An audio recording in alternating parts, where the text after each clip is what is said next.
FBG Live. The truth can be hard to swallow.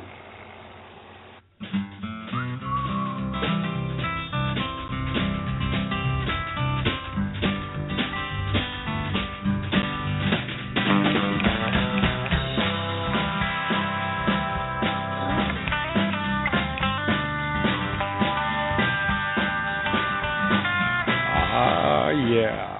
Well, good evening. Today is Sunday, May 31st, and it's 7 o'clock.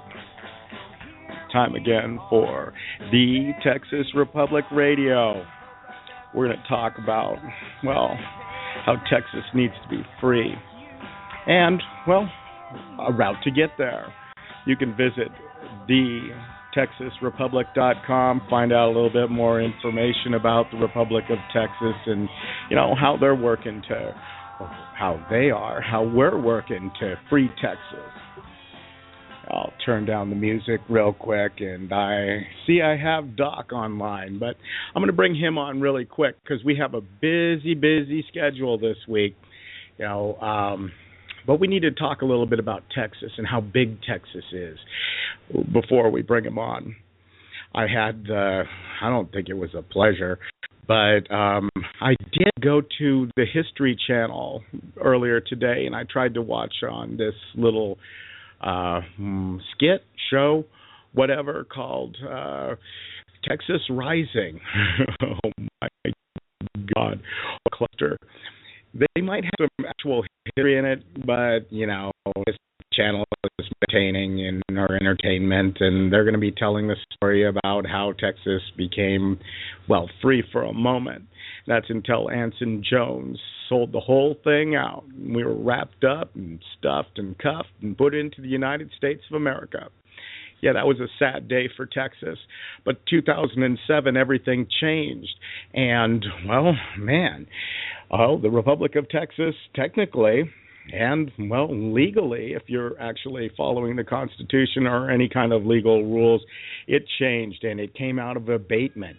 The first president of the Republic of Texas was Larry Hughes, and he was followed by a couple other people, and we'll talk a little bit about them. But Texas is big. Texas independence is big. And one of the greatest things for, mankind in general would be restoring a republic.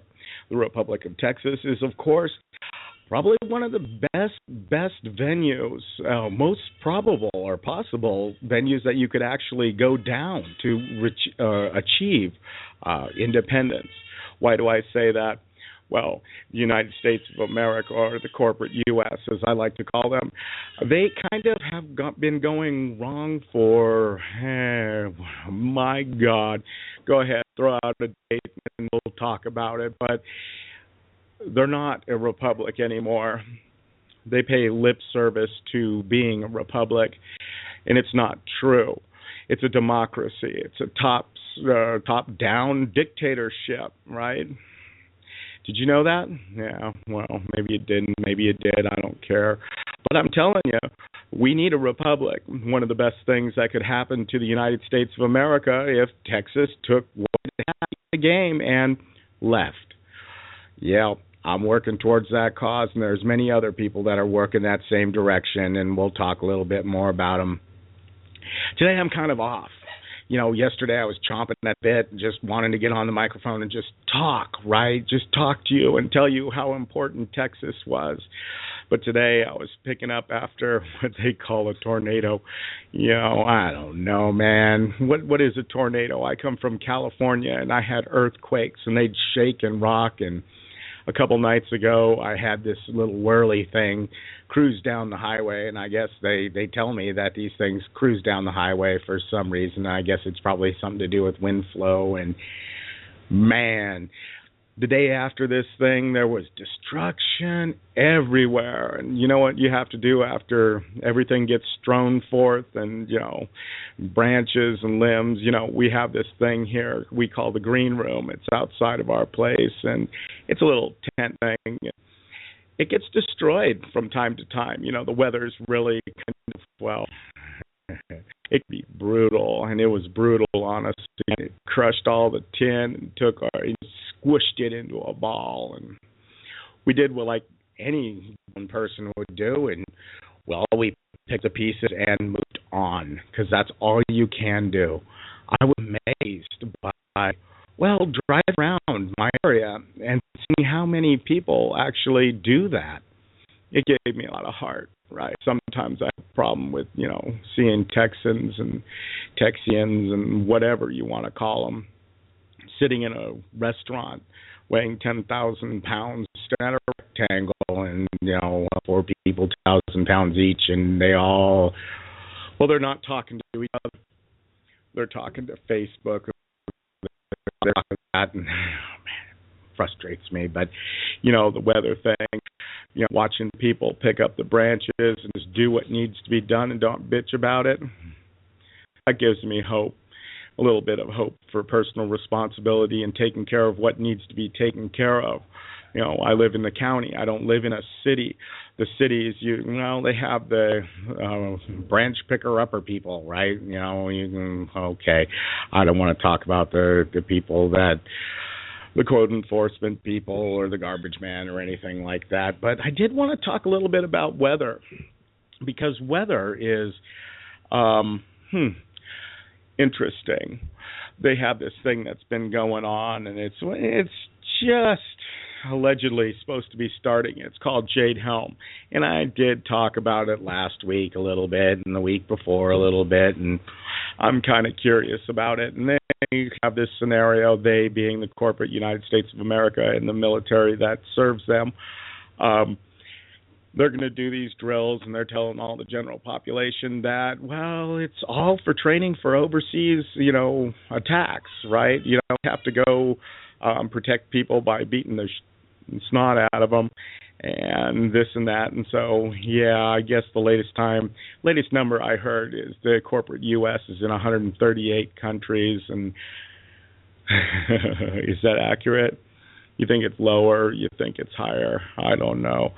All I know is, well, they don't tell you the truth, but sometimes they do tell you the truth. In 1996, they came out with a report about how the DOD will own the weather by, 2025. What year are we in, right? 2015? Do you think the U.S. government would actually tell you what their plans are ahead of it? You think they'll tell you after the fact? Well, sometimes they do, right? They told us about the stealth fighter, 20 years after it was done. Are they into weather modification? I don't know. I've researched that subject quite extensively. I've seen planes, and I've seen patents, and I've seen, companies that said they'll sell you the weather. I saw a Russian company right after the collapse of the Soviet Union started selling weather, right? You want a clear day on your wedding? Hey, pay us, we'll make it happen.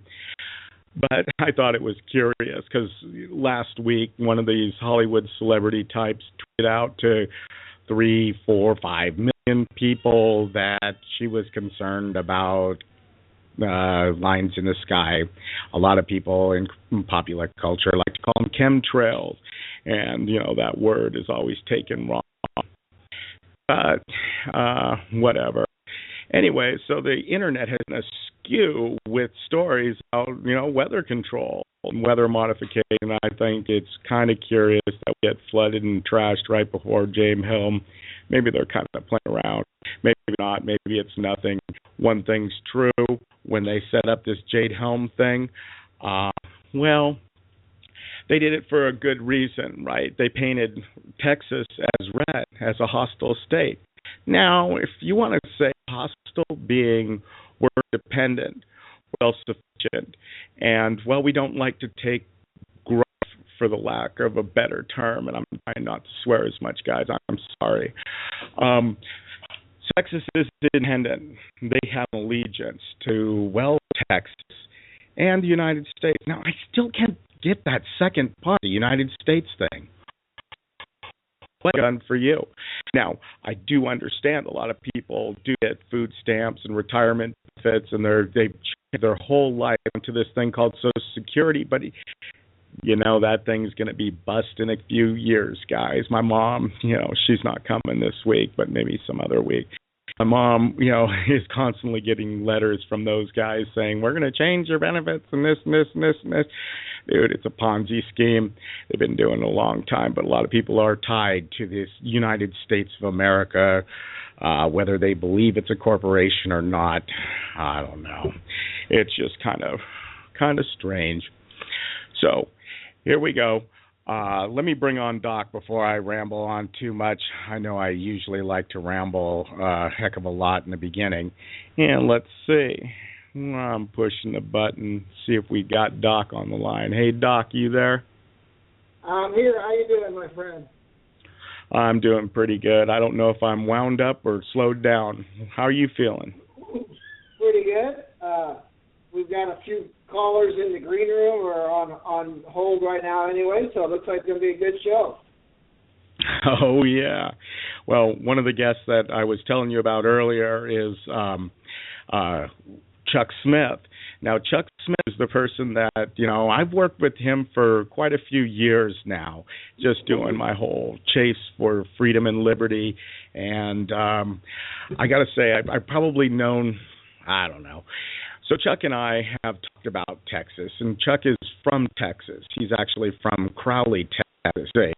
Well, he's an activist, chases freedom and liberty, and it'll be interesting to hear from his words, his impressions of the Republic of Texas.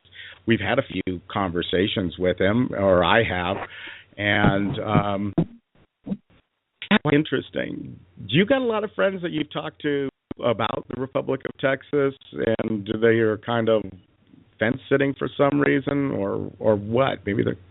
What do you think? Well, we got a lot of people we talk to about it, and it sounds like more and more people are getting interested, and they want to see something good happen, and they like our cause. We're getting more and more people showing up at the monthly meeting just because they've heard us on the radio. Oh, really? That's neat. I can't wait we've got to do that. I'm sorry, I don't even have that page up. That's kind of like lame. The next meeting comes up in 2 weeks. It's all the time. The Texas Republic meets on the second Saturday of every month. It's usually around 9 o'clock, and I'm going to pull up my little address here. But this month, it's going to be at the same place it was last month, the one that I missed, and that kind of sucked. But, I'm over it, and we're going to have a good meeting this month. That one's going to be held in Tomball, Texas. Yes. Hey, where is Tomball? Just a little bit north of Cypress and a little bit maybe on the northwest side of Houston. Northwest of Houston. I can zero in on that a little bit. I don't know what Cypress is. Remember, I'm not from Texas. I'm still getting to know things. But the actual address for the meeting will be at VFW Post 2427. That's at 14408 Alice Road, Tomball, Texas, 77377. And start at 9:30 in the morning and usually goes for, till about 5 or 4 or something like that. And it's kind of interesting. I enjoy it. If you can't make it, you can go to texaspublic.com, and we've been posting the audio clips for the entire meeting, and we're getting better, but there are some of the clips up there. I should be live streaming on that day, so if you want to actually watch the room or listen to the audio, and then you can get it back up, we'll see. I have high hopes for the meeting. I kind of missed the last one. And thanks to our mutual friend, Tom O'Halloran from Patriot Radio, we've got that place at a great deal because he became a member over there to help the Republic out. And he's put in a lot of his time attending meetings. And the good thing is he's running the bar, so drinks are on top.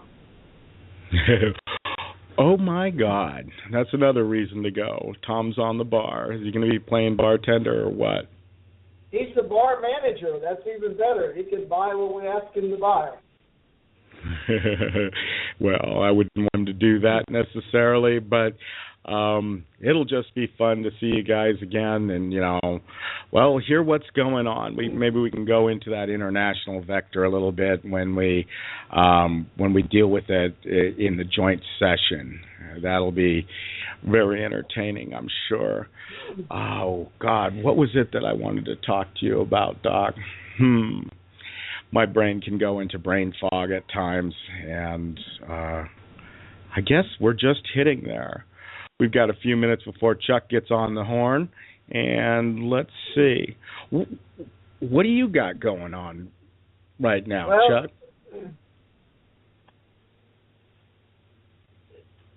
No, I'm hearing dead air. Are you still there?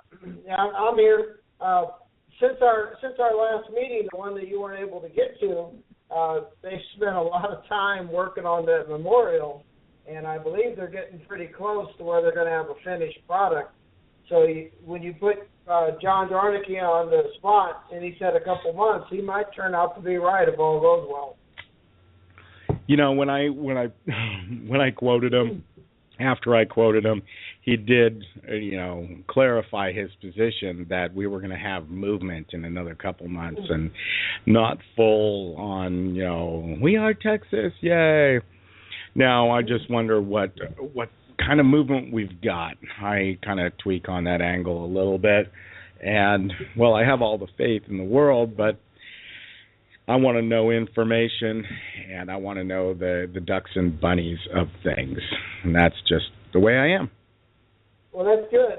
Over the Memorial Day weekend, they met for 3 days at the VFW Hall, and we had Zoom calls for those that couldn't make it.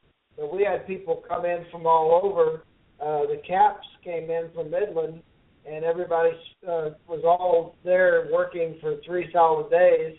And I think they did a lot of work getting it closer and closer to move forward. Well, that's good. I always like to hear that we're actually making progress, not going backwards and stuff like that. And I do have faith that everybody's working really hard to get this. Hey, another thing that's been brought up with that whole international thing was security. And I thought that was kind of funny. When we talk about security nowadays, how do you define that? I guess one of the good things that's coming up is everybody's going to be on the same server. So email messages, allegedly they're encrypted from the desktop to the server. And so if I sent you an email on one of those servers, it would be encrypted to the server, go to you on that server, and then be able to get it encrypted. And so we don't pass as much information, not that we pass information, right? And you and I are just you and I. But I think that that's pretty important, and I'm really happy that it's in private hands, not like AT&T or anybody like that managing the email server. Yeah, we're pretty lucky. Our buddy Tom O'Halloran happens to be our webmaster, and he's managing a separate email account, so we know nothing's being sold. Nobody's copying your information. And fortunate for us, we don't have any big secrets going on. It's our meetings are public, our communications are public, and so we don't have to worry about any of that. Everything looks like with our email and the website, we're doing really good. Yeah, for sure. Whenever I think of security, I always almost roll my eyes when I say that word, because to me, everything is crackable, hackable, traceable. Anybody that wanted to actually hear something that has enough power can do it. If I were to sit there and want to crack the SSL encryption between, let's say, a computer, a PC, and its email provider, it's technically hard, but it's not undoable, right? And the technology out there, it's kind of nuts, but it's interesting that it's all starting to come together. I'm happy at that.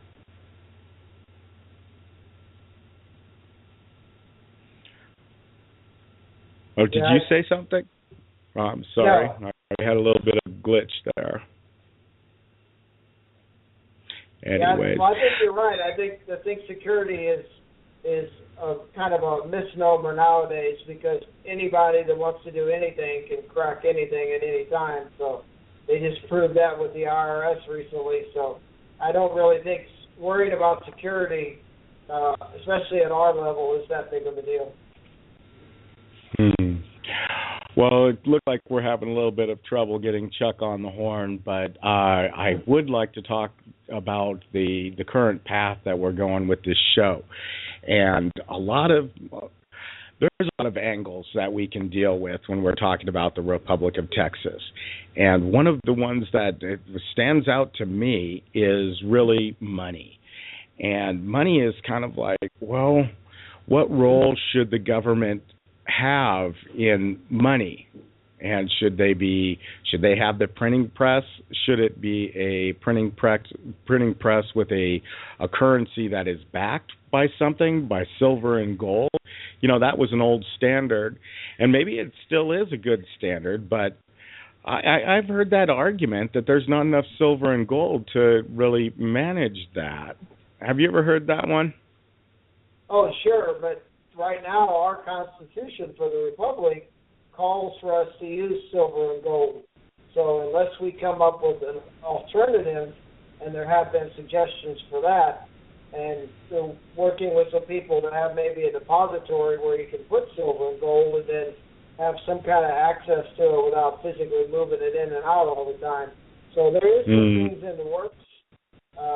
But right now, silver and gold seems to be a pretty good commodity, and we know it's worth a whole lot more than the paper they keep printing them greenbacks on. No, totally. I understand the value of silver and gold. I just have to get through with the issues of I don't know.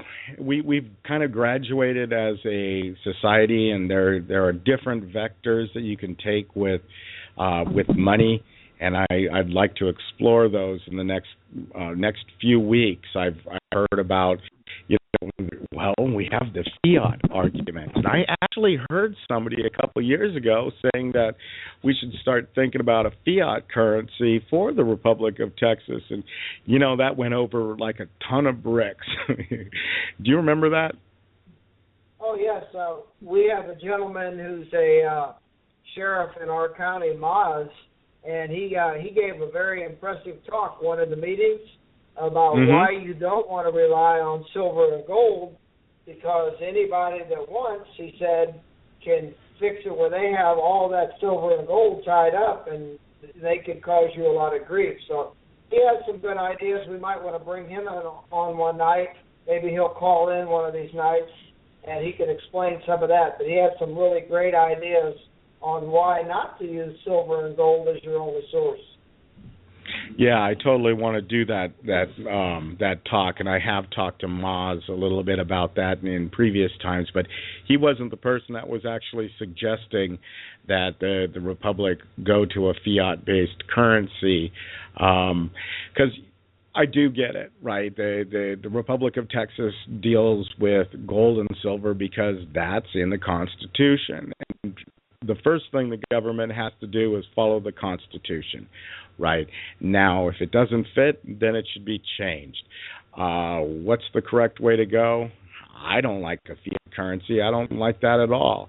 I am more interested in, what are our options, right? What about private currencies?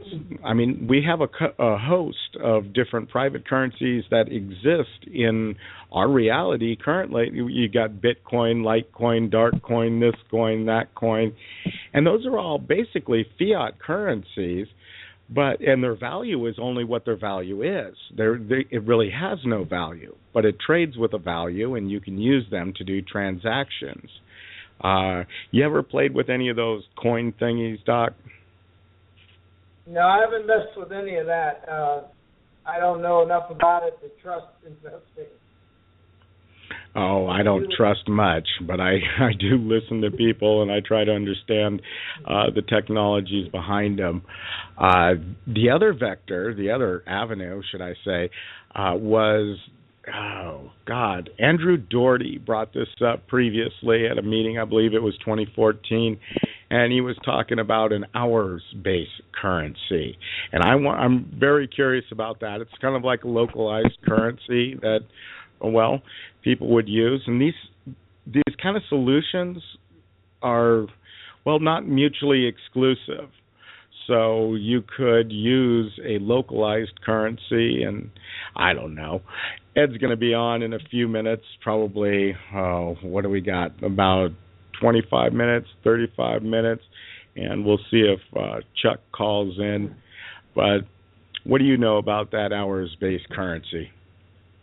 That I haven't heard much about at all, but I'm sure when it comes to currency, and we bring Ed, our vice president, and I like to call the money man, I'm sure he's going to have lots of insight into all this because he's been dealing with the mints. He's been involved with all this for a long time, and he's pretty knowledgeable. Right, and I know, well, Ed has a lot of information. I know Ed Berryman, Ed Brannum. Ed Brannum. Man, I guess I'm going to have to call Bob Wilson, Bob Miller again or something like that and get everything confused. But, no, Ed Brannum, he's kind of been here since since the beginning of the Republic. I know he was originally a senator in his district, and he ended up moving and, moved from one area to another. And I think that he served under, Larry Hughes? He was in the Senate when Jerry Lahr was in, and he moved at some point when Richard Perkins was doing his tenure as president, and Richard Perkins actually appointed him as the land commissioner after his move because, well, he didn't live in that district for a while, so he couldn't serve as senator. But currently, Ed Brannum is the vice president. What's the role of the vice president? Do you know? Well, he's the president of the Senate, so when the Senate has a session, he takes care of conducting business there. And he also, with the Speaker of the House, runs the joint session. And in Mr. Brannum's case, being land commissioner, being a senator, and being the money man, he's pretty valuable. And he's one of the cornerstones with Mr. Coolidge-Gerdes of this new republic that's been together for about 20 years now. Him and Coolidge are one of the two original founders of that. Yeah, and that 20-year number, I know that we've been working towards Texas independence for a while, but I'd like to get Ed's take on this. But for me, I think that it started in 2007, at least the abatement, it ended, right? Came back, reformed a new government, moved on with the 10th Congress, and we're still moving on down the road. But Ed definitely has a lot of answers to that, or I question him for a while. And I will. Well, I keep money. At least it's time to bring him back and then go any angles that he wants to go. But I do want to just bring him on and try to keep it focused on money. When I was talking earlier this week, I had a conversation with John Jarnicki, and we were talking about, the government and the role of president and the role of vice president. And, he actually chuckled for a second and he says, well, the vice president does a lot more work than I do as the president. And it's true, right? He has to go to the Senate meetings. He takes the notes for the Senate meetings. He tries to keep order. He puts the agenda forward. He has to communicate and do this and that. And I guess the role of the president is to, be the president, deal with executive appointments, be the champion of the Constitution. But there's a lot of facilitator stuff that seems to fall in the camp of the vice president. It's kind of like the Speaker of the House. And if you don't like working, then you wouldn't want to be the vice president. Yeah, that's a pretty good description because both the vice president and the Speaker of the House run the meetings. They're very busy. They stay on top of who's going to be there, who isn't, if anybody's in need of help.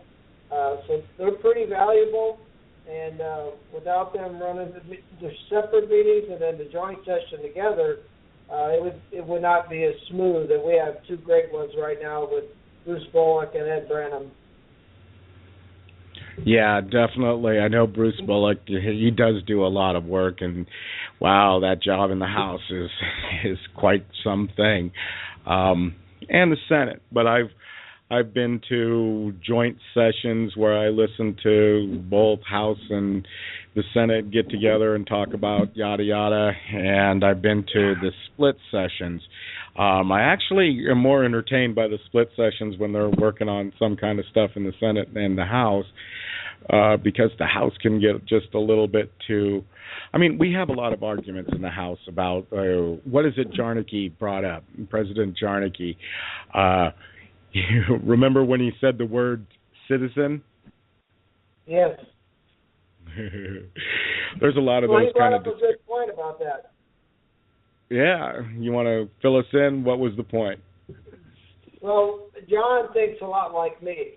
I'm a Chief Justice for the county, and I tell people all the time, if you come into my court, and we're having a court to try to settle an issue for somebody, we don't want to hear 15 different definitions for citizen or all the different things that are going on with the United States Corporation and Texas Corporation, because there's a lot of terms that if we start using that, we're just as bad as they are. The things that we don't like, we would be trying to mimic. And John brought that up. He said, citizen only means something if we let it mean something bad. And the term citizen is a good thing in our republic. We don't look at it the same way they do. Oh, for sure. There's a definite difference between the Republic of Texas and the corporate United States of America and the way they deal with things. A question I keep getting, Doc, it's usually formatted a little bit differently. I've heard it with Jade Helm. I've heard it with ranchers' rights and property rights and stuff like that, is what is the Republic of Texas doing with XYZ, right? And it's kind of like, okay, let's insert the words Jade Helm into it. What is the Republic of Texas going to do to protect us from Jade Helm? I go, what? What do you mean, right? You live in America or the corporate United States. What's the role of the Republic of Texas in dealing with the occupier, well, the corporate United States, and all their shenanigans? Well, right now we really don't have much of a role except to watch and see what's going on. If need be, the Republic will have access into some form of protection, even if they have to farm their own militia, which in the old days the militia was a very good thing. It was what we would call today the Texas State Guard. In the Republic, it was called a militia, and both the United States and Texas addressed that there would be a militia and it would be armed and it would be for the people. So that's probably what people are looking for. Do you have all that? We would have the capability of doing all those things if we need be, but right now we're kind of in an occupied nation and we're kind of waiting and see what happens, but we're not totally in the dark and we're not totally unprepared. Yeah, I'm totally in agreement with you. The Republic of Texas, as far as what we are going to do with whatever is going on. Well, first we're going to get free, and then we'll deal with our internal security. But right now it's just like, well, we are not a militia. Right, we're not a organization that trains in the woods to do X, Y, Z, and this and that. We are a group of individuals that are working to bring freedom to Texas, to restore a republic, the Republic of Texas, because it's important. It so is important. And man, I'm so bummed that I couldn't get Chuck Smith on the horn, because he has questions and understandings of a variety of different touch points, and I've had conversations with him about it. And there's a lot of, how do I say, baggage for the Republic. I mean, we saw that baggage when Susie Kamek and yourself were dealing with that judge and the whole the Valentine's Day raid. All of a sudden, the baggage came back out, and that baggage was dealing with not Daniel Miller. It was God, what's his name in 96, 94? I don't know. I guess my brain's kind of going. Maybe it's those chemtrails. Well, we can always bring Mr. Brannum on early, and you can call Chuck and see if something happened. Maybe, the storm might have took out some of his electricity or something. Nah, let's just stick to schedule. It's a lot better just to keep going, and another day we'll bring Chuck on. But I'll tell you one thing. There's this. I'll tell you a little bit about Chuck, and I'll tell you a little bit about some of his reservations. So there's this guy, right? His name's Daniel Miller, and he was involved with the Republic of Texas before it fully formed its government and, reconvened the 10th Congress and moved forward. Now, Daniel Miller left the Republic of Texas, or the group that was operating as the Republic of Texas, and formed something called the Texas Nationals. Daniel Miller actually published a book, and he referenced it to as being from the Republic of Texas. And now this book circulates, and one day I get this call from Chuck Smith, and he's kind of like, Steve, do you know this guy, John J. Narkey? And I'm like, okay, obviously I do, because you somehow found the rabbit trail that led to John Jarnaghy, and so where are you at, Chuck? What do you want to talk about? And so he went on and he told me a whole bunch of stuff about this book and how it was just, oh my God. And then he told me about a conversation that he had with this Daniel Miller, and he says, I don't trust him. I listened to that guy, he's a snake oil salesman. And he just rambled on and said, Chuck, that's not the Republic of Texas. Well, this guy, I'm like, dude, the Texas Nationals and the Republic of Texas are two different animals. The only way that their stripes are similar is their belief that Texas should be, free. Okay. Now, the Texas Nationals and Daniel Miller, and I went through all this stuff with Chuck. The Texas Nationals is a 501c3 corporation under the state of Texas, or wherever the hell they're incorporated from, under the corporate United States, and they're working from within the United States to elect people and candidates to free Texas. Oh my God, what a horrible vector, if you believe that kind of stuff.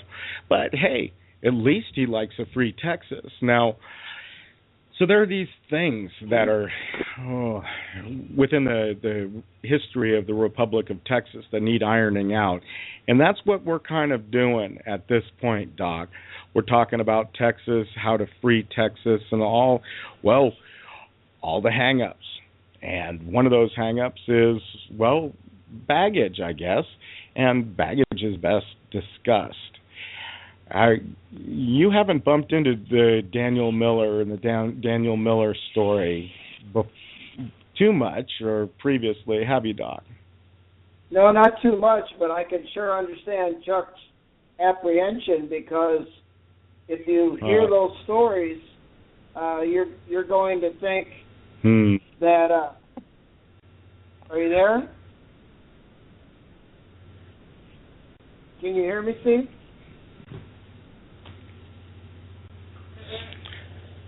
Can you hear me, Steve? Well, I started breaking up a little bit. Okay, well, I'm back. If you can hear me, I heard it break up a little. Okay, good. A backup thing. I don't know if it's actually my connection or yours. I'm checking that out right now. Okay. Well, what I was saying is, with Chuck, I can understand his apprehension, because if you hear those things and you think those guys may be tied to that, of course you wouldn't want a part of it. I would love to have him come on so we could explain to him that we wouldn't want a part of that either, and that's why we're not what that Daniel Miller had something to do with. But that's okay. You know, I don't blame people. They hear that stuff. Let them come on and talk to us. We'll explain it.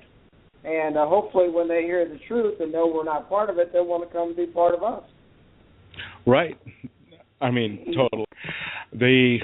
Well, it's an opportunity, you know, and as much as I miss having Chuck on the horn telling me about, you know, his Texas, what's important to him about, you know, freeing Texas and how, well, living in a republic again.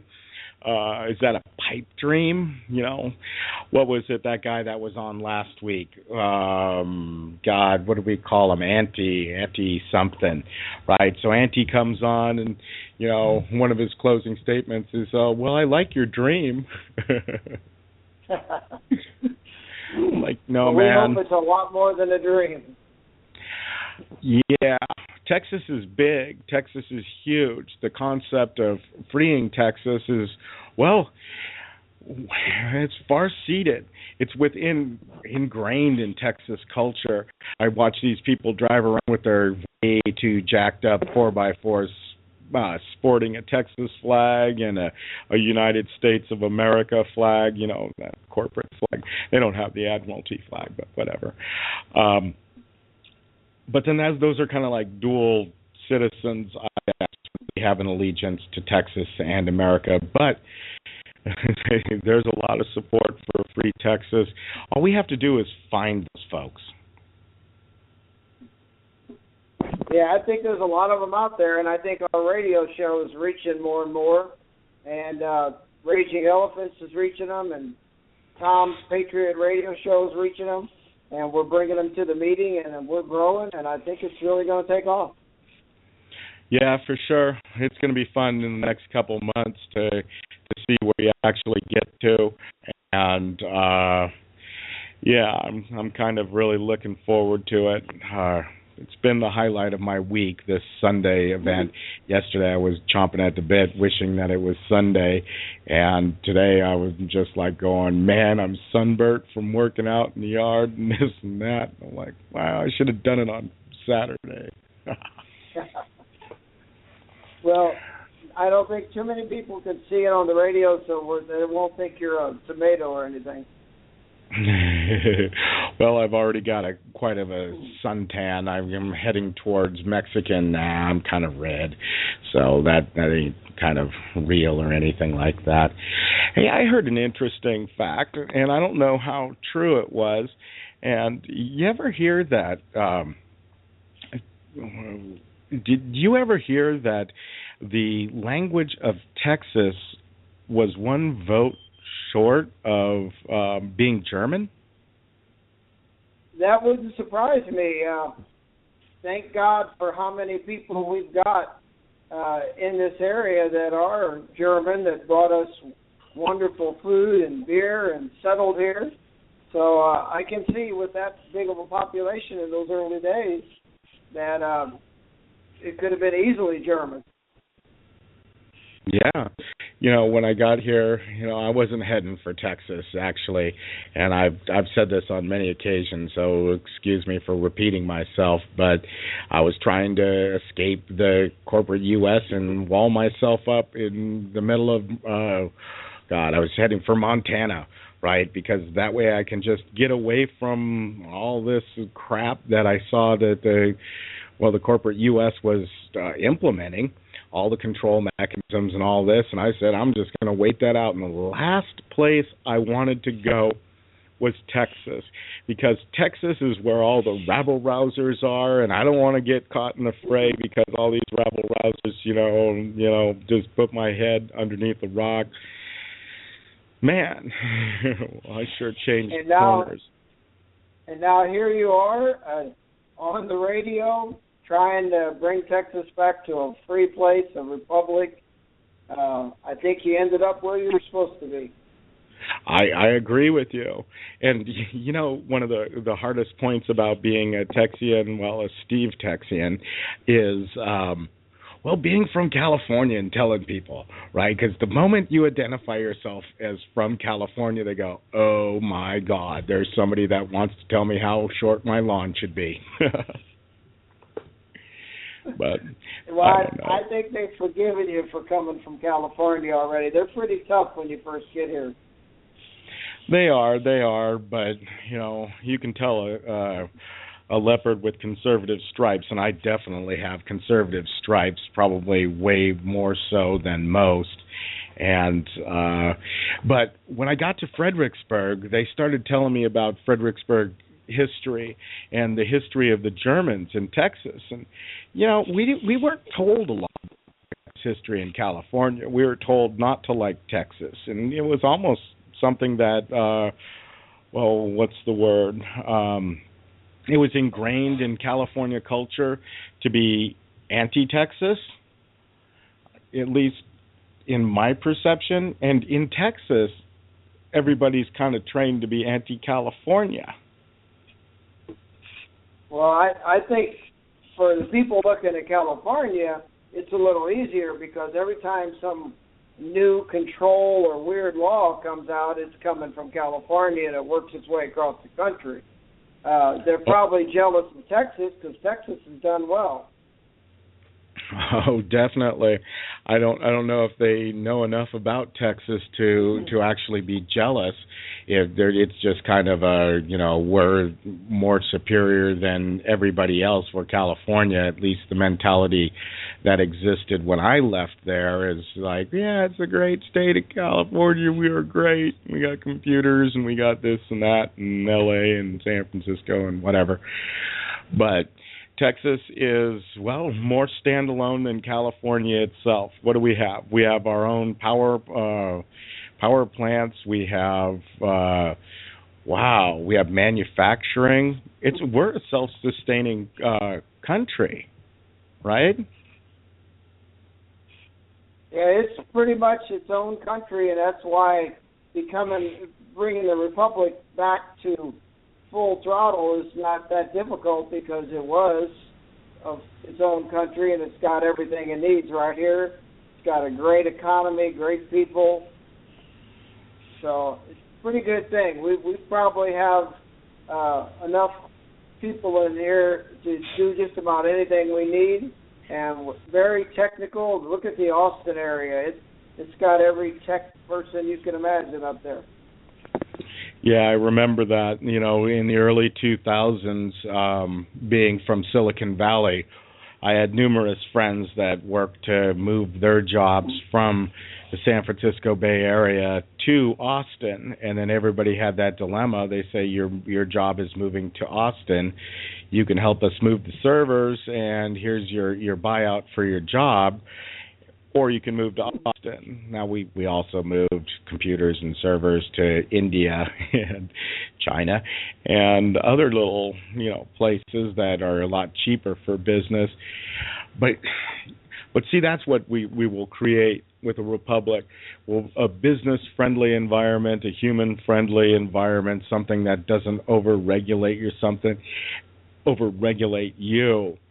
Man, I can't tell you how much I started getting upset today when I realized that it's time again to register my vehicle here in Texas, the corporate state of Texas, because every year I give them money to do what?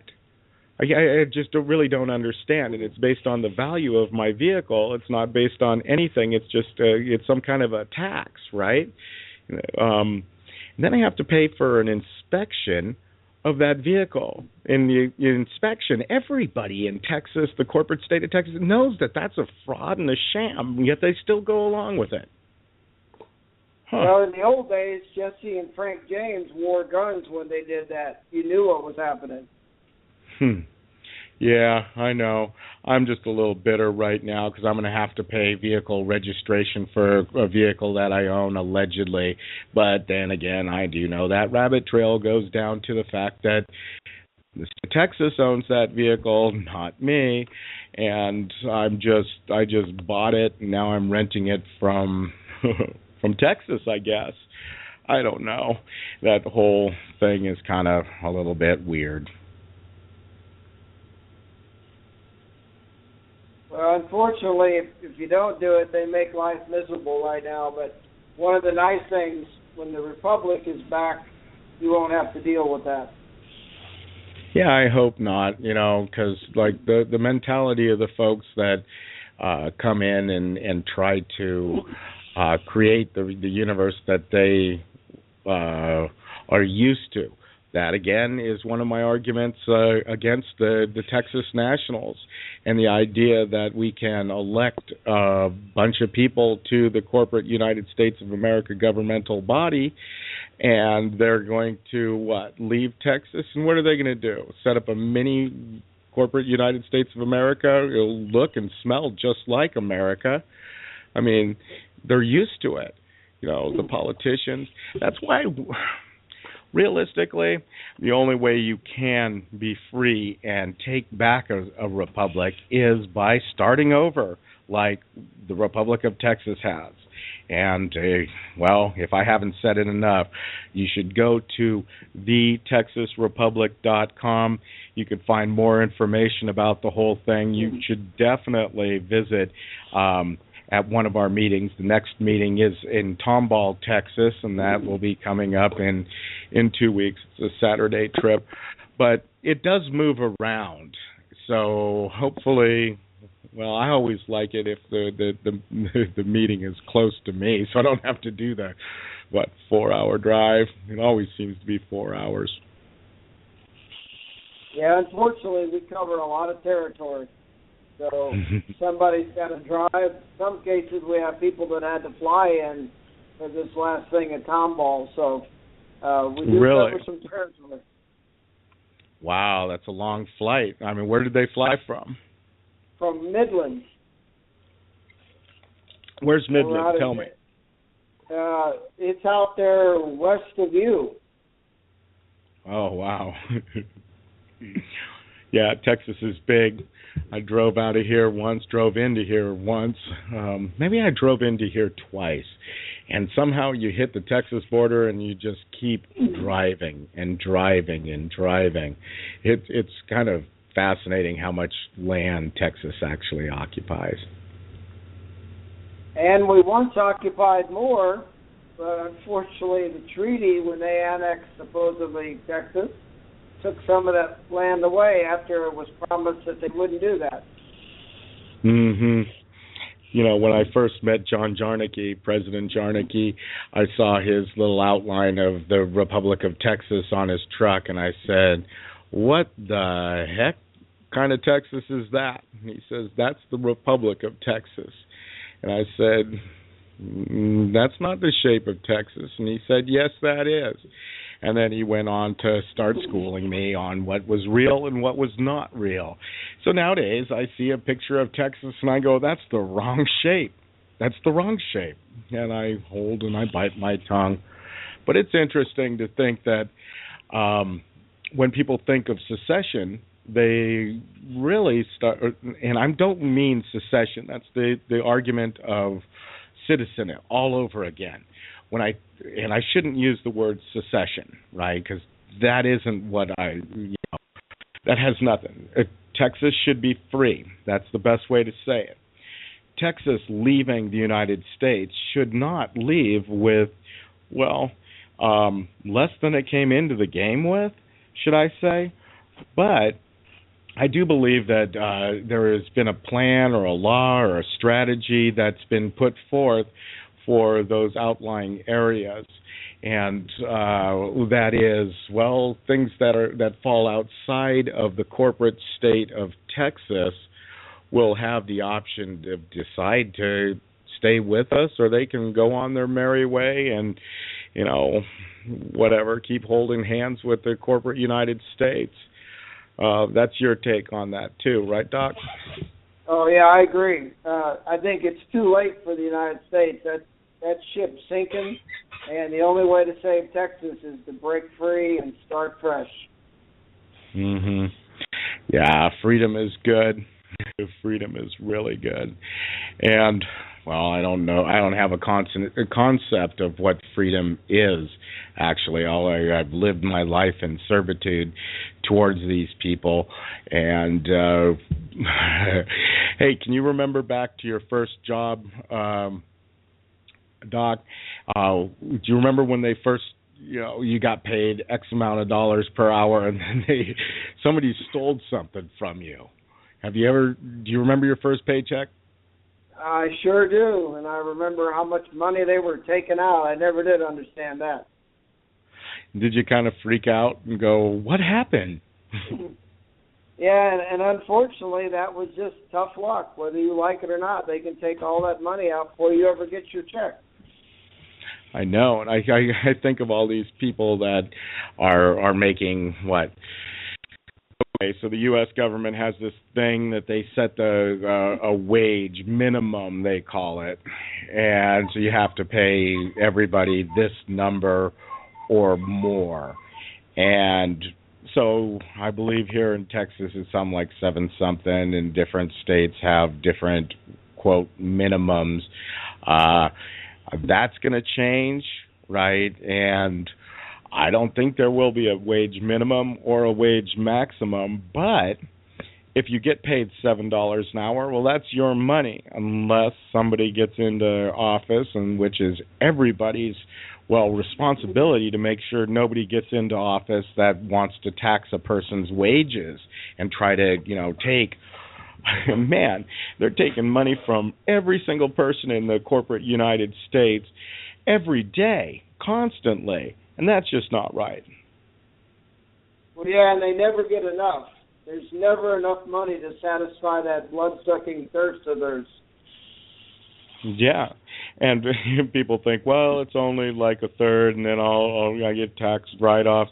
See, taxes, that's one of those other crazy things. And a lot of people, and I've spent a lot of time studying this point of view. Taxes in the republic, they're going to be kind of minimalized to a certain extent. There'll be tariffs on goods that come in and out, and this is another point that we can bring up with Ed maybe this time or maybe next time. But revenue for the Republic of Texas, once it does gain its freedom, right, leaves occupied territory, reclaims the occupied territory, will be minimal.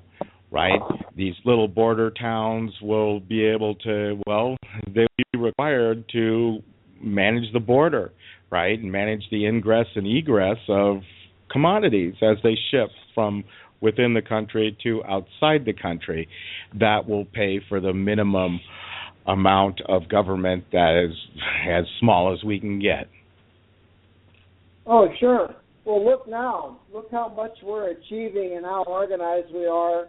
And everybody's mostly working for free because they believe in freedom.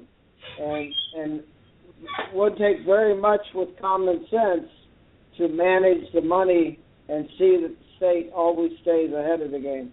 Because as a republic, you're not going to have all these crazy taxes. You're not going to have all these wacko laws. And if we have that stuff, we put a stop to it.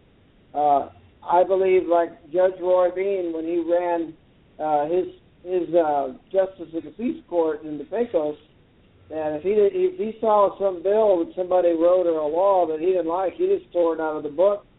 And if they gave him too much trouble, he put him in the bear cage, which I intend to have the Judge Roy Bean Memorial Bear Cage in Harris County for that purpose. You're going to have to tell me that story one of these times, because I'm just not familiar with Judge Roy Bean, and that will be a fun conversation one of these days. Definitely. So why don't we go ahead and bring Ed on? It's the top of the hour. It seems like the appropriate time. That's what we talked about. You want to hit the button or you want me to? I'll bring him in. I've got him right here. Mr. Vice President, how you doing this evening, sir? How you doing there, Doc? It's good to hear you. I hear you just fine. Thank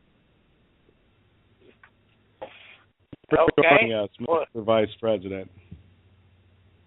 I'm got a little emergency right now. A while ago, I had all this stuff up on my computer to talk about tonight, and heard this big boom outside, and I think my transformer behind my house blew up. So we're trying to find out how to get a hold of the electric company. That's always fun. None of my house phones work, but my cell phone does. Man, it's always trouble. We were hoping you brought Steve and I some coins, like a big bag full of silver and gold would be nice. Oh, yeah. I got plenty of action going on that right now. I got three orders coming. I've ordered from New York that I'm waiting on. So tell us about the Republic of Texas gold and silver. Do we call it money? Okay. Do we call it coins? What is it? Well, okay, we set this government up in 2005 is when we started, and in 2007, after we had done a lot of preliminary work and everything, we decided to start creating silver and gold medallions and getting as much silver and gold in the people's hands as possible before the Federal Reserve goes crashing down. Mm-hmm. And so since that time, we have been moving silver and gold into all the people's hands, that they come to our meetings. I get orders over the phone. I get them on email. I get them everywhere.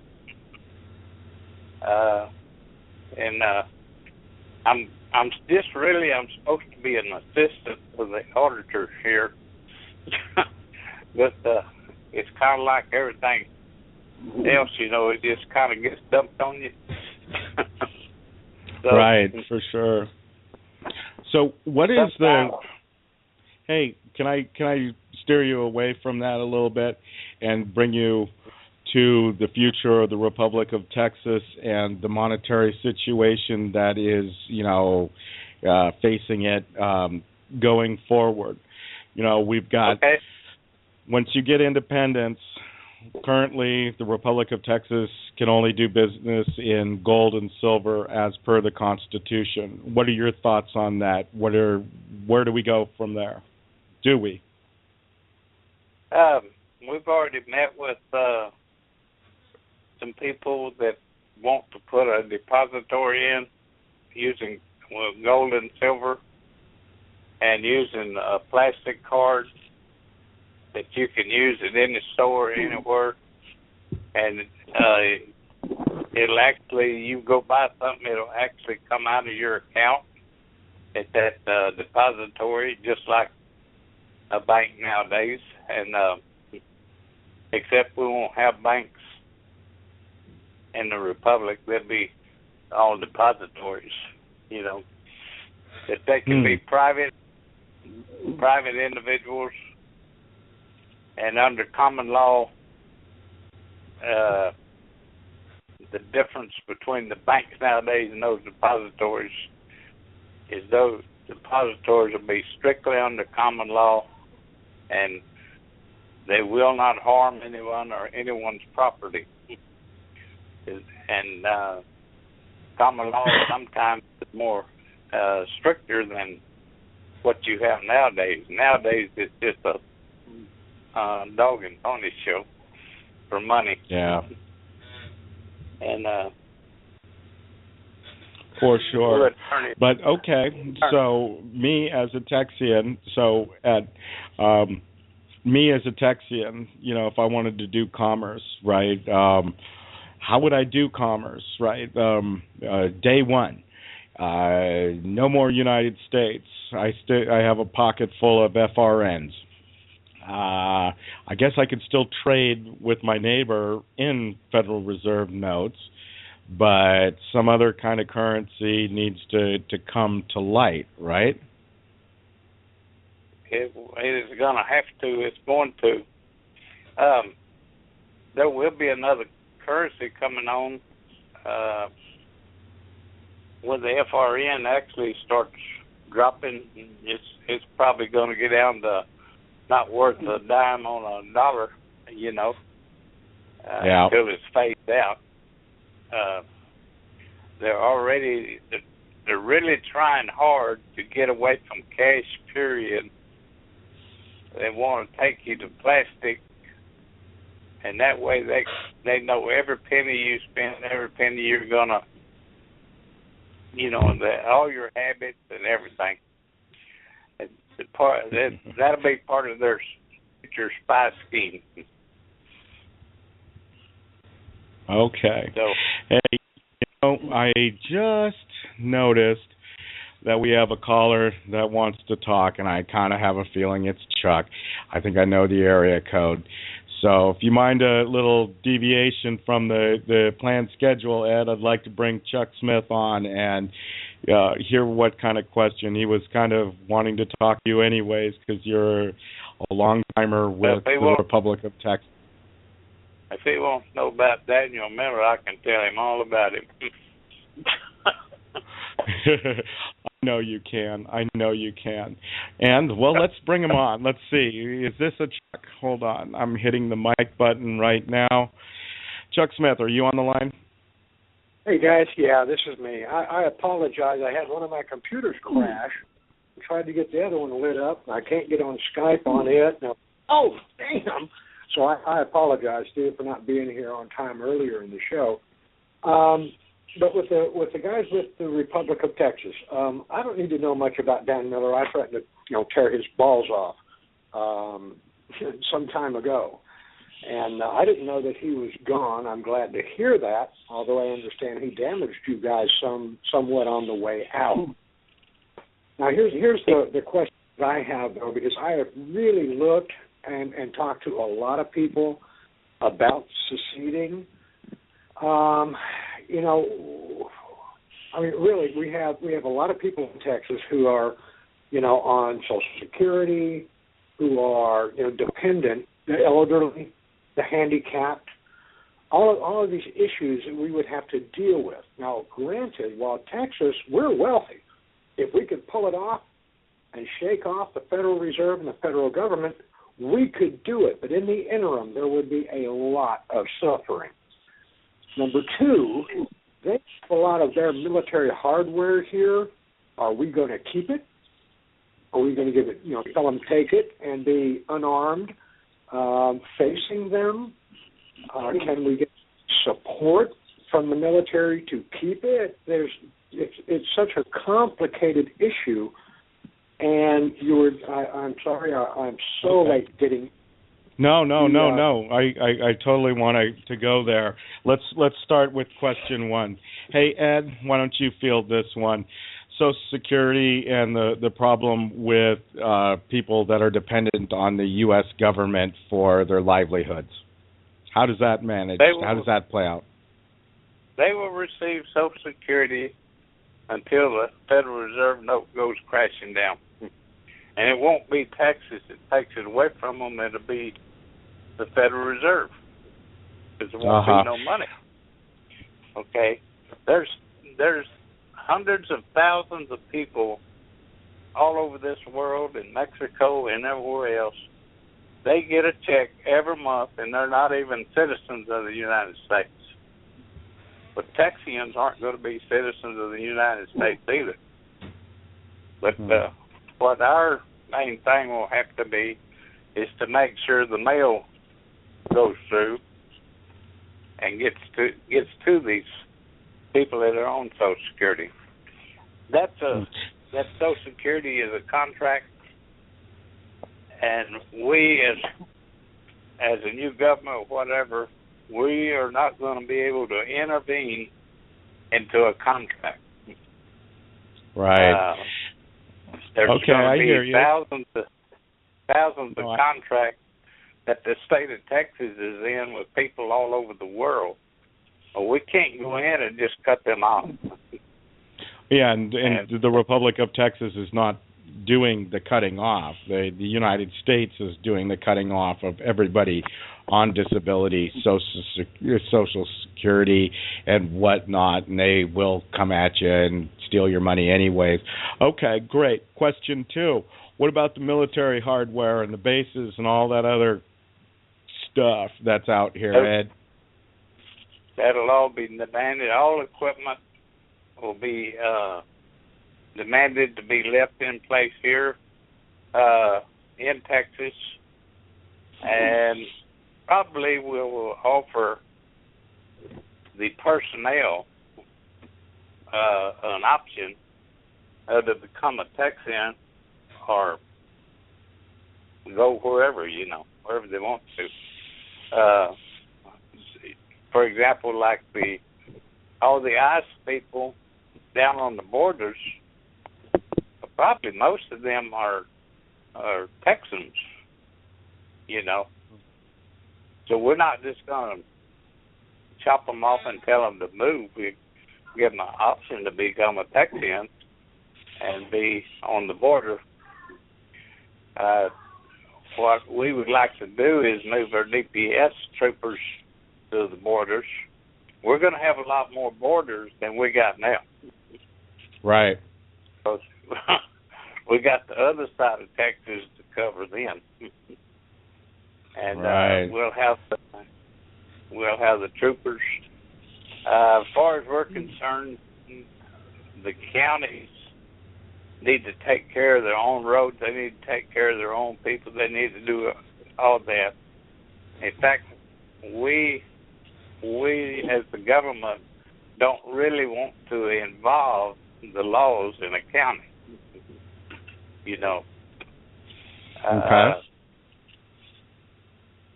The only time we might.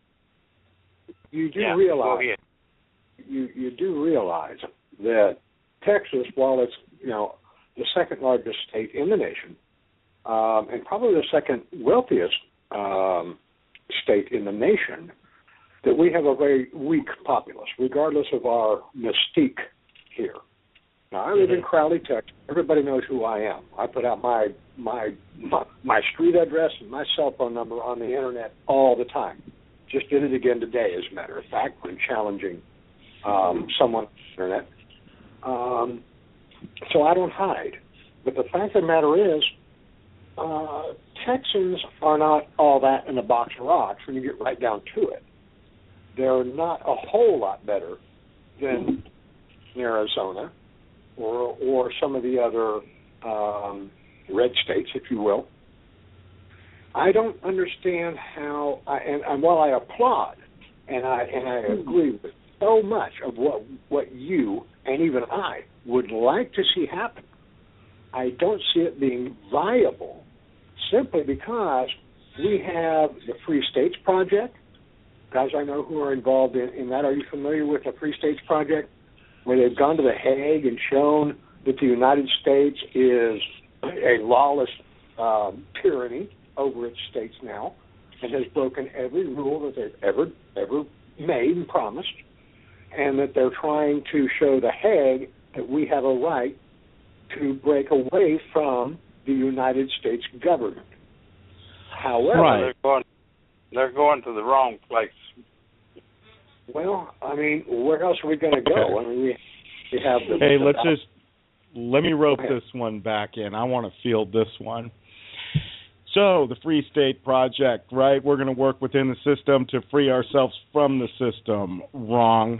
Okay. Texas, there's a lot of weak people in Texas. I'm so with you on that one. But I will tell you that one thing about Texas, there is a minority of people that do have some ethics and some accountability and some, cojones, I don't want to swear, but whatever. Here in Texas, there are people that actually are fond of that. You're on this channel, brother. We speak the truth here. You can say they don't have any balls, or they do have balls. I know, but I'm on other channels. This gets cross-posted all over the place, so I try to, keep my stuff. I got to get cleaner, Chuck. I got to stop swearing as much. But my point being, you cannot free the United States of America. It's too entrenched. You can't. Texas, maybe. There's a million vectors. There's the vector that they're on right now. The Republic of Texas is working the ICC angle. Okay, we can pick bones at that. We can throw darts at it. We can do whatever we want. Okay, we can also do what I'm doing right now, me and Doc, and we're saying, well, Texas needs to be free, period. Right? Get that drilled into their heads and go forward. There is, like you said, the numbers are low. But what else? What other path can you go? I mean, we can try to educate people on, how they're staring at their rectangle and weighing 460 pounds, and maybe they shouldn't live like that. But the concept, the idea of a free Texas, to me, is something that can be fanned and flamed, and, the international angle with the Republic of Texas trying to bring their case to the international court, that gives people hope. And that hope and that the independence, the other path, because a lot of times, Chuck, and I'll let you talk after I finish my little rant, a lot of times they are scared to death of where we are as a nation and what's going on. They see Social Security as a scam. They see the government coming in and encroaching on them. They don't believe everything is hunky-dory, or they're trying to pacify themselves. So that's why Texas independence rings so hard with me, and I love the idea of a republic too. Sorry for the rant, Chuck. What do you think? Not at all. Very well stated. We really don't have any disagreement. What I've run into, though, is I'm trying to remember the lady's name. I actually tried to run for governor, but what was her name? She tried to run for governor. Probably Medina. Medina. Actually, it wasn't Medina. There was another one since then that I got a little bit involved with. And unfortunately, whenever we really look at it, now I'm a prepper. I'm one of those who believes that, okay, the United States is going to collapse. And when it does, you better have your own house in order and be ready to stand. And you know my attitude. Hell, you stood in the court of law and watched me, have it out with a judge and an attorney. Oh, yeah. I'm not shy. And I'll stand my damn ground anywhere, anytime. And but I know. I'm concerned that while I will applaud what you're doing, and now that there has been a change of leadership, Republic of Texas, and perhaps some more, hopefully, educated minds involved, so that we can address some of these issues, I'll watch it much, much more closely, rather than just blowing it off, because prior leadership were scum, and frankly, I recognize that very early with some of these guys, and but I'm glad to see that. And while it cost your movement a lot to clean house, I'm hoping that if nothing else, that just the effort alone, which is what we're all doing when you get right down to it, with everything that Steve and I have done, it's the effort, the pushing, the constant pressure to get the word out, that maybe more people will wake up in the state of Texas to realize they need to stand up against their own government, our only enemy. We do not With that said, yes, I totally. I wanted you to be the anvil and I could play the hammer, but we don't play that game very good, Chuck, because we agree too many times. But we have a great opportunity here, and the little Daniel Miller thing, right? Change of leadership. I don't know. Let's understand that relationship between the Republic of Texas and Daniel Miller. Ed, What was the relationship of Daniel Miller to the Republic of Texas?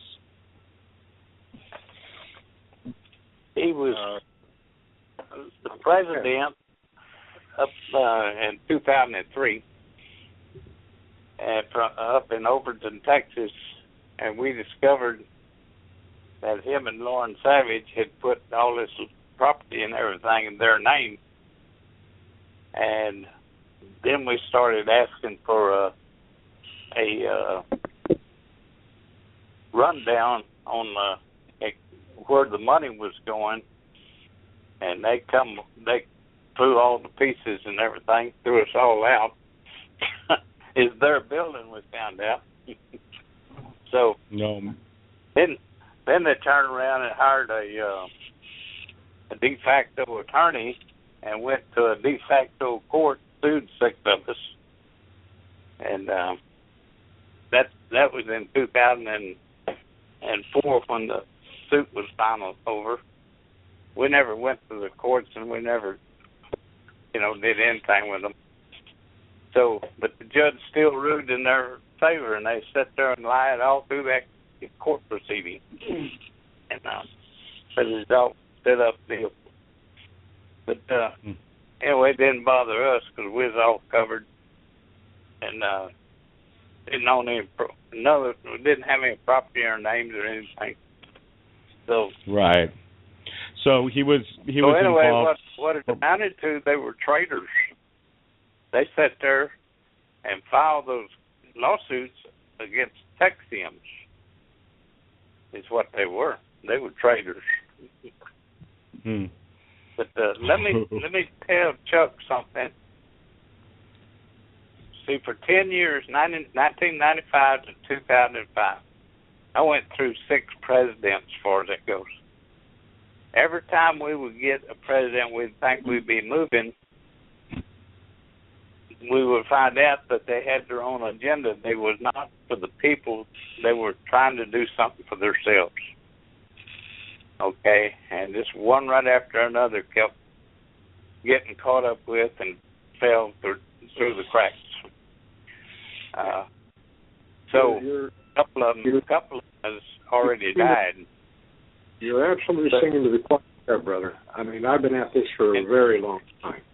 Yeah. In 2005, though, what we did, we found the elections that were done in 1845. The senators and representatives and everything that were elected that year, we re-elected all those positions and formed this government under the Constitution, the 1836 Constitution, like it's supposed to be.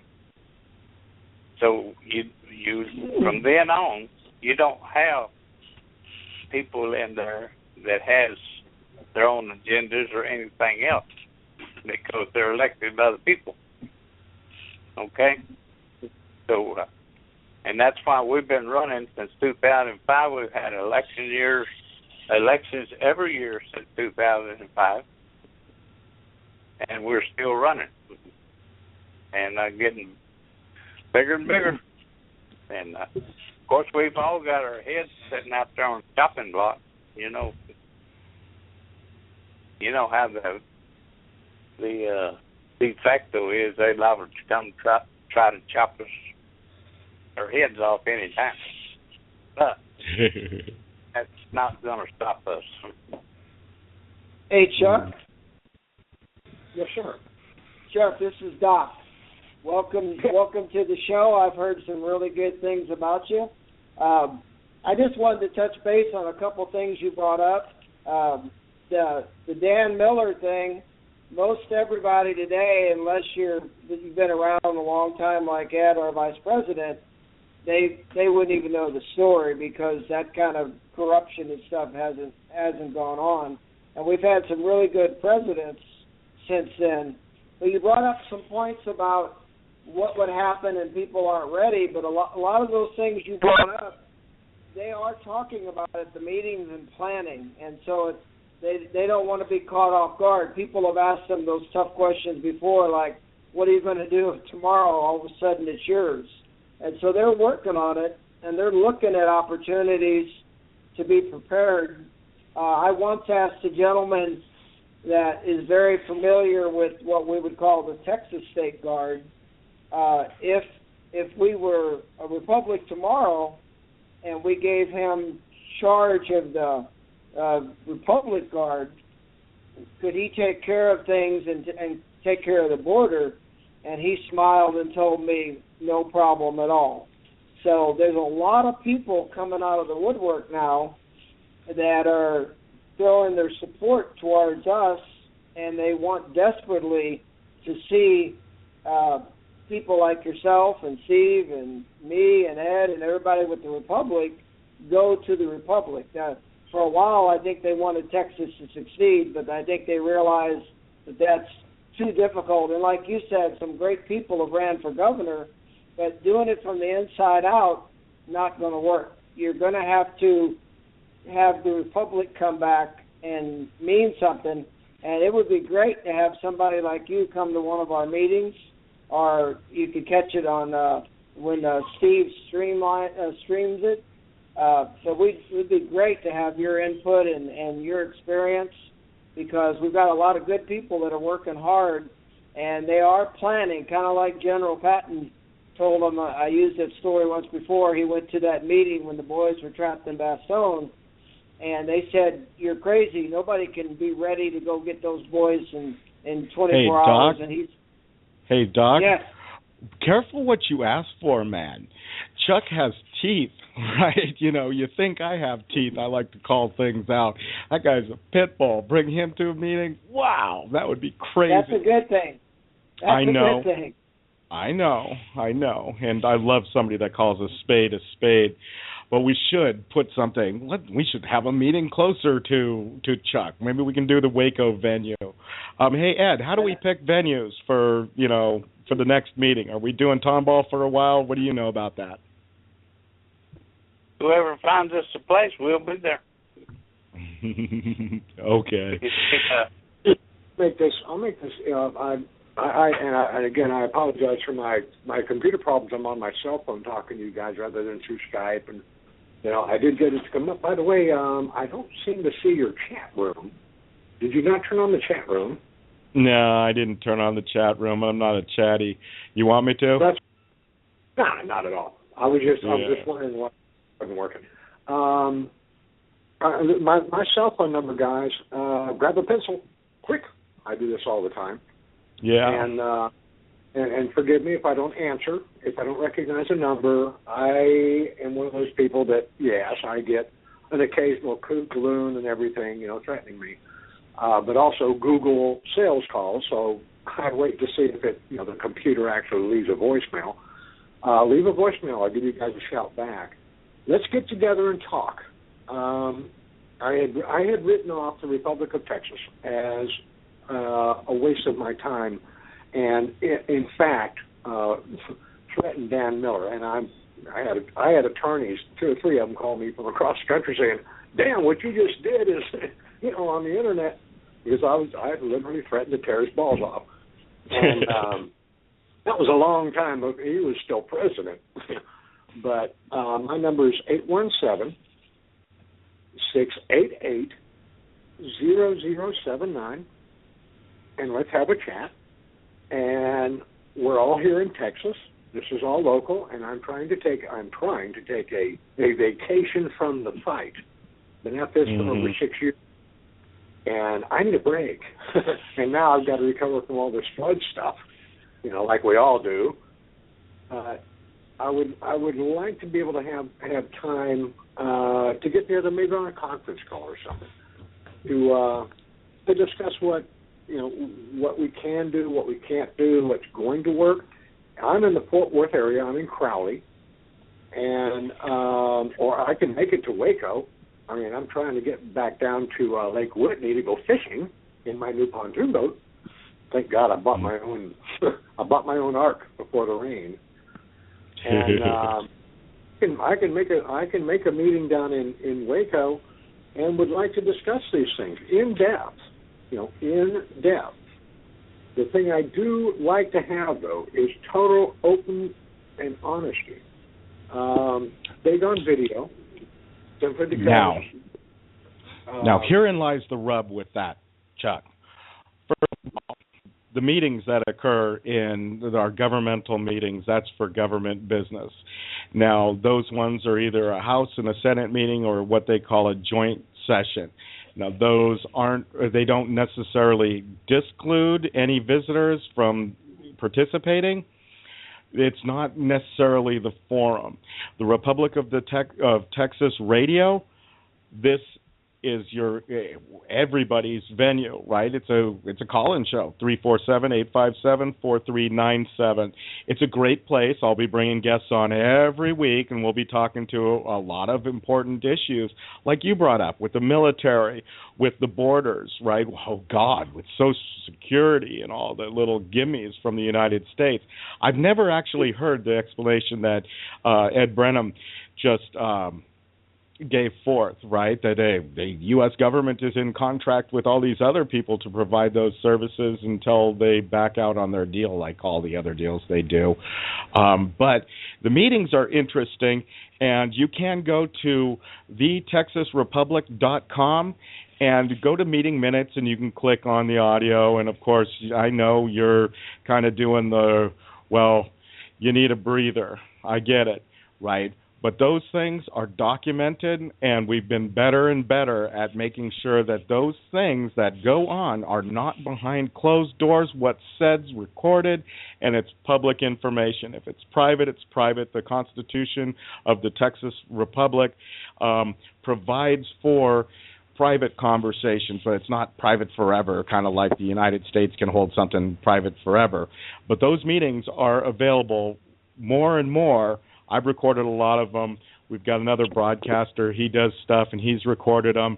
I'm trying to live stream every single one of them, so even if you can't make it there, you could take a look.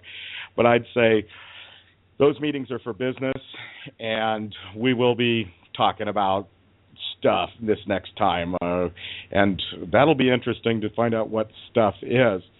But, let's see if I can coax somebody into getting something closer to Waco, because we've done Waco things before, and they have a Chinese food place that we've camped at, and it's kind of nice. Or get on up here into Fort Worth and start trying to hit these larger metros. Now, do understand what I'm saying here. There's a time whenever two guys need to sit and discuss conceptual issues, philosophy, so to speak, and things like this that are private, But then again, whenever we come to any government that's trying to form, when it comes to policy, there can be no policy that can be kept behind closed doors. Are we agreed with that? Yeah, I'll throw that one to Ed. Correct. What do you think? I don't believe in closed door meetings. Anybody believe in closed door meetings? Even when we have a Senate and House of Representatives meeting in separate rooms, the guests, whoever the guests are, can come in and go to one meeting or go back and forth. They can do anything they want to. They can hear everything that we're doing. I like that. By the way, we have 2 senators and a representative in the Fort Worth area that can talk to you if you want them. Yeah. Well, if as I say, and I'm Chuck Smith on Facebook. Oddly enough, in the United States, there's only one Chuck Smith. The guy in the white cap. Really? Apparently, I'm the only one. But I would like to, guys, I'm really trying to take a little bit of time for family and. Take your time, man. Breathe. Don't worry about it. It's here. We're working on Texas. Don't worry, man. We're here. But I just want to let you know before you go that Texas independence, is possible. The minority of people that actually still has. Okay, here you go, Chuck. Balls. I said it. It's a minority. but we're a very vocal minority. And all the other people, they can be turned to care about Texas. And I think they've really, they have their issues with the United States of America, even if they don't know it's a corporation. Ooh, don't I? Let me ask this, though. Have you guys formed a media group to do YouTubes, to write articles, force your people to sit down and take the time to write, to study, and produce material that will speak to the Americans or to Texicans? And I use Texicans. You say Texians. I still call it Texicans. That's fine. We're producing decent videos, things like that, to get the American public, because they're not gonna read very long, most of them, but they will watch a 15 or 20-minute video. They will do that. No, actually, Chuck, I can field that question. Well, yes and no. Okay, is really the answer. We do have two broadcasters in the Republic of Texas that are vocal and so forth. We don't have any kind of organized media front, and we're just actually we have three. We got Doc on board, and he's my co-host on Sunday night, and he's kind of new to the broadcasting thing, and we'll be rocking him through the opening the shows and just handling all the issues. But we're adding people. The technical savvy, we're working on it. The group is probably small right now, but it's growing, and we have room for growing. And I totally understand the avenue that you want to go, or that needs to be gone down, right? The little YouTube videos, right? Maybe your little green screen thing. Good investment, by the way. Someday I'll get there. I can't even keep my computers up, let alone try to upgrade my operation. But at some point we'll get there. But it's going to take, people coming together, and we're growing the group. And maybe I was talking to Tom O'Halloran. He's another guy that he actually manages the TexasRepublic.com website as well as the email server, and he has a couple radio shows. And he was telling me that he's bumping into more and more people at the meetings and whatnot that are technically savvy and they want to help out. Well, the problem is with, technically savvy people that want to help out is, how far do you trust is something that is earned and not easily given, for the lack of a better term. You and I, we have rapport as far as, we have trust together. We've walked down a lot of roads. So we need more time with more technically savvy people. We need to know where their stripes lie and see if they actually can, walk the walk, and whether they have energy for it, because it takes a lot of energy, man. I will offer this. If somebody sits down, write a narrative about what the Republic of Texas is about. Why are you going where you're going? Why explain it to the people who are just dumb as hell. Okay, the American public, and including Texans, are dumber than hell. If you will write a narrative that I find concise and powerful enough to grab people by the balls, hell, I'll do the YouTube. Okay. Chuck's already on the webpage. Yeah, but not like what he's talking about. I know what he's saying right now. So why don't I take that as an action item there, Chuck? And I'll sit there and I'll back and forth it with Doc, and me and him will play with it over the next week or two or something like that. But I know your monologues, and I know the angle. I believe that you're wanting to explain who the Republic of Texas is concisely, keep it short, couple minutes. What do you say? About 5 minutes? Not necessarily me. I mean, I can set up the studio. Give me a couple of months, okay? But I can set perfect. Studio, so to speak, and set one of you guys up in front of that camera and do what I did on We Are Your Enemy and We Are Not Your Enemy, and let's make it look good. Let's make it so that it grabs balls and grabs their attention. Okay. Push it. Oh, by the way, one other thing that I want every one of your members to do, regardless of what town they live in, I want them to grab the YouTube channel for their town. If they live in, Cowflop, Texas, they should have the YouTube for Cowflop, Texas. They should also have the Facebook page for Cowflop, Texas. Once they have it, they can use it anytime they want to. And if there's something comes up in Cowflop, they're in a position whenever anybody Googles their town, be it Arlington, Texas, I do already have these for Crowley, Texas. If you punch in Crowley, Texas YouTube, and I've never even put a YouTube on it, but it's there in case I need to while I work locally. And if I come back into the fight, seriously, I'm something that my town is going to have to deal with. They've already had to deal with me a lot. All right. Well, that's a good idea. I totally understand where you're coming from, and so does the police chief of Crowley, so does the city council of Crowley. They're familiar with you. I've been following you for a while, and I know that, you make waves, and that's great. You're always welcome to come on, or call in or listen. I know you're on that kind of taking care of family is how and your own responsibility is what you told me, right?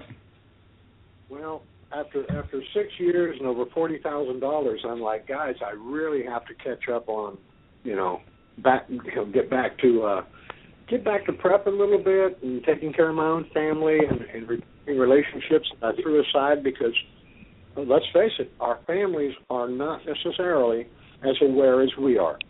And while we're in this fight, hard and heavy, we throw family over our shoulders. If you don't understand this, get the fuck out of my way. I don't have time for you because we're fighting so hard.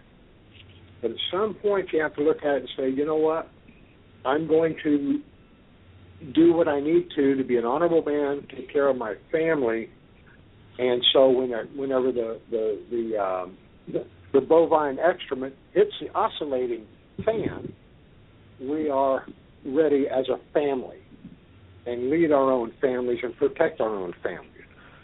And so I'm doing a little bit of that this summer. Hopefully in the fall, Mythfix is going to come back, and We Resistors will light back up again, and I'll get back at it. But for the moment, I want to go fishing a little bit.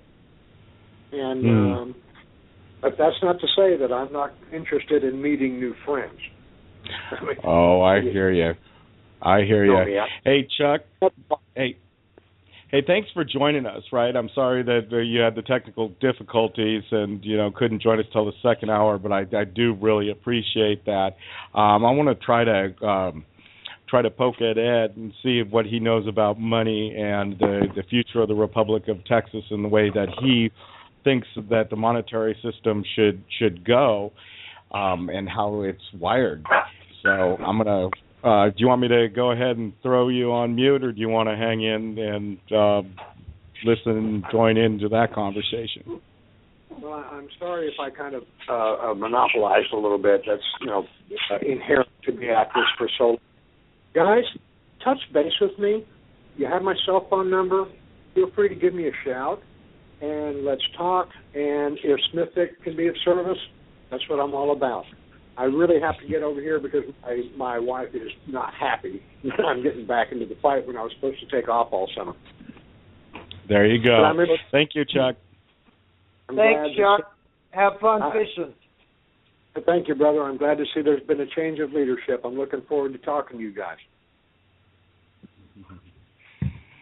Okay. Well, that wasn't quite the way that I scheduled it, but hey, best laid plans of Steve. So, where do we start back up? I heard a while ago you say we're going to stick to the schedule. We're going to do what? I heard you tell Doc a while ago we're going to stick to the schedule. Yeah, he did good, didn't he? Yeah. Well, I stuck to the schedule, but the world changes around me. So there you go. Looking like a well-meaning host. So Ed, Mr. Vice President, how do you like to be called? Do you like to? You're not a title person, are you? I'm not a politician either. No, I didn't take you as a. Ed's just fine. Okay. So tell me about money again. Okay, so the Republic of Texas has been, well, they support silver and gold, right? And you've been minting silver and gold for a while now. Okay. But the silver tell and me gold about we're minting, the silver and gold we're minting is actually medallions. The true Republic of Texas silver and gold we have not minted yet. In 2006, we had passed a bill upgrading the one that's in the Constitution.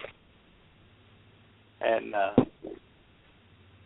in that bill, we used some different figures than like the 1 ounce Troy ounce. We took it to a different figure. In other words, the Republic of Texas coinage would actually be different than the rest of the world. Okay, so the medallions you've been printing, you have you have quite a track record at the Republic of Texas. How many years have you been minting medallions? We've been minting since 2010. Really? I thought it went longer than 5 years. That's crazy. The first one was Mulligan Mint. Is that correct? No. First one, okay. New York.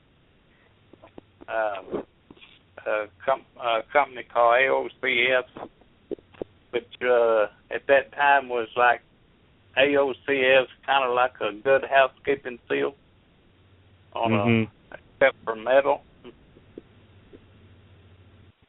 And anyway, we've minted for almost 2 years, I guess, before Mulligan Mint started up. Okay. That mint is in New York. We are back in the mint in New York now. Oh, okay. Yeah, I know you have a lineage of producing medallions, as you like to call them. Shift a little bit to the left, unless you wanted to talk a little bit more about silver or gold. I have another issue I want to talk to you about. We have used the mint in Utah and Colorado, and the Mulligan Mint and New York. That's the four mints that we've used. Wow, that's pretty good. I guess you know your way around the mints then, huh? Yeah, we're getting to it anyway. You just don't go over there and say, I want to make some coins or medallions. What do you need from me? It's kind of funny. The first thing, the reason you can't do that is you have to send them some design so you can make dies to strike your coins. And those dies cost $750 to $1,000 a piece, and you got two sides to a coin. Right. So do you get to keep the dies? Are they unique to the particular mint?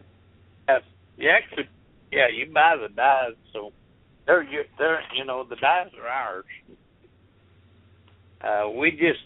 We hit it lucky and we got our dies out of Mulligan Mint before they shut the doors, and we sent them to New York.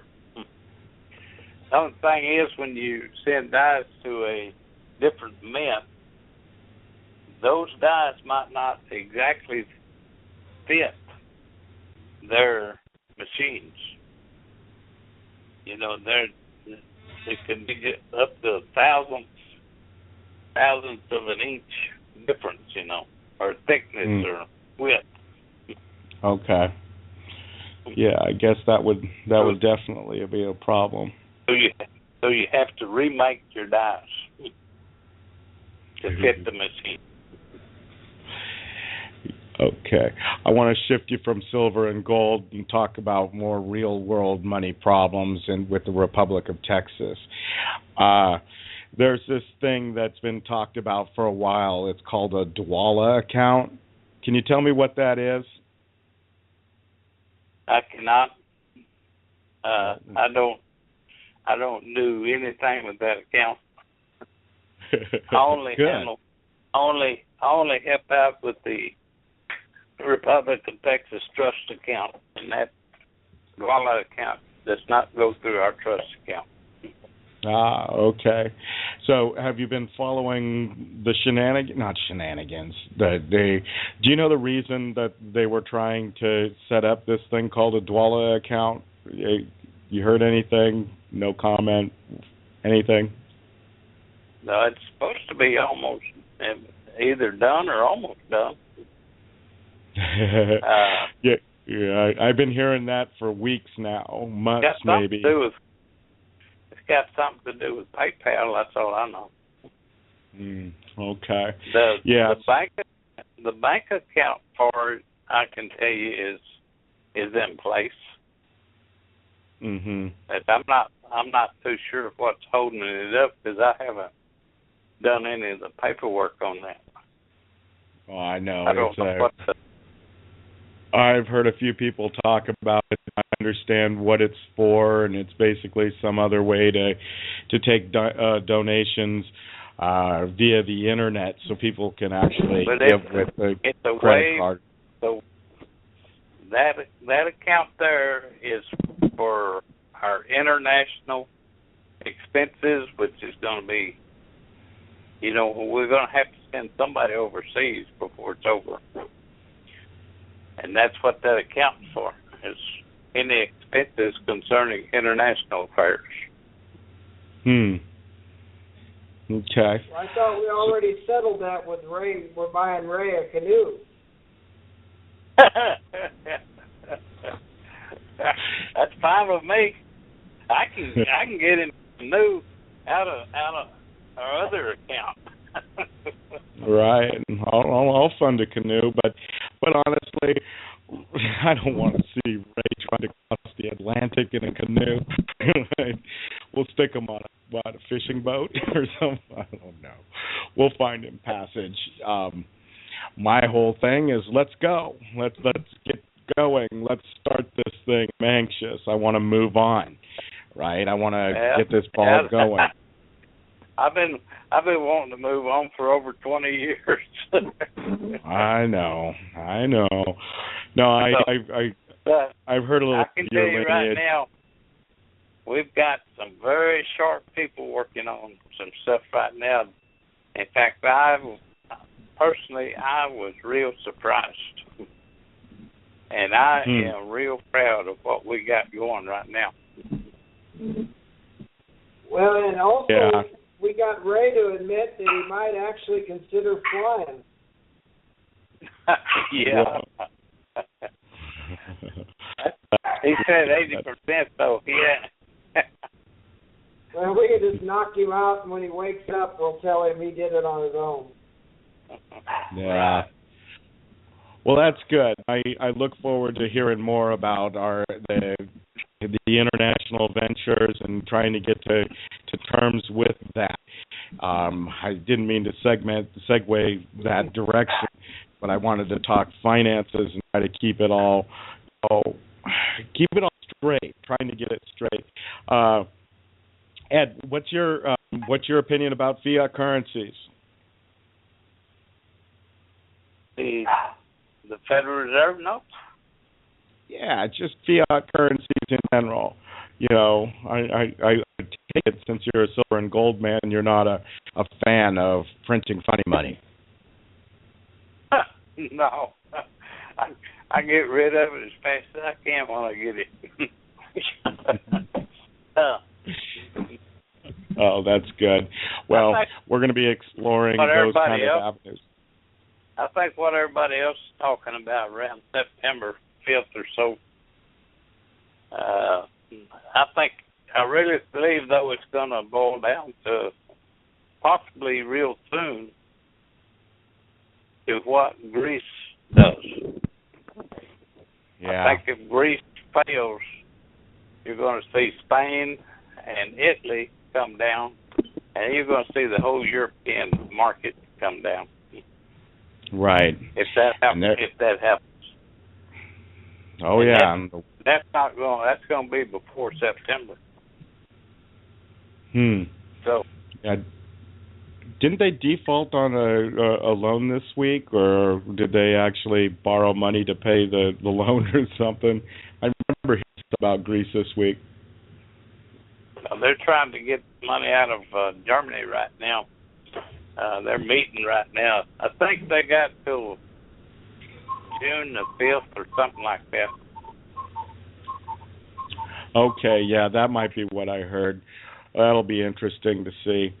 But so next week, I think we're going to be dragging somebody in for the second hour to talk money, and we have a couple candidates that we'd like to hear. Maz is one of them, and he can.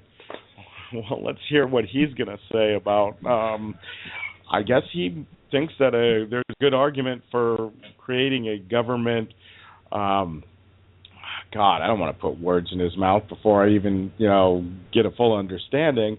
But I think, because, in the Federal Reserve world, the United States of America gave all their hard assets and all their, quote, quote, money to a private company called the Federal Reserve and then borrowed it back from them. There's that argument in the fiat world that says that fiat's okay as long as the government, has the fiat currency and controls it and only loans out whatever. But I don't know. I can handle that conversation. I don't know that you can sway me into being a supporter of fiat currencies or governments controlling currencies. Well, you have trouble convincing me anything's made out of paper. Oh, what about an IOU note from somebody that you trust? That's same. A lot of the IO notes are fixed to go kaput. That's what so a I bond like to, is. Hey, I always like to give my guests a few minutes to tell me what's important, and I like to offer that to you right now. We've got about 2 minutes left in the show. Tell me, what's important to you? What do people need to know? What's important to you? What's important to me is getting Texas out from under this government that's running roughshod over all the people. It's getting rid of all these corporations, because to me they're all impersonators. A corporation cannot be sovereign. Therefore, there are no governments in North America that are sovereign. Therefore, when they trick the people into coming in under their jurisdiction, they took the sovereignty away from the people. And the people do not know what they did. And in Texas, they did this in 1845. It's been done ever since, till we get this Texian government going and getting the people out of that mess. That's our goal. There you go. That's really good. Hey, Doc, you got something for us? Looks like he's off doing something else. Well, Ed, hey, thank you so much for joining us. Maybe you can, maybe in a few weeks, we could get you back in, maybe next month or something. I'd love to talk about it. Well, there's a lot of subjects. Just tell Doc to get a hold of me. Well, thanks, Sam. Sounds we really great. Appreciate you. Anytime. Okay, well, that's the show, guys. Hey, thank you for joining us. And, well, join us next week at 7 o'clock. Take care. Thank you. Thank you much. Keep up good work. Hey, and all you out there in Radio Land, I love you guys. Take care. Oh, turn on the music, Steve. Turn on the music.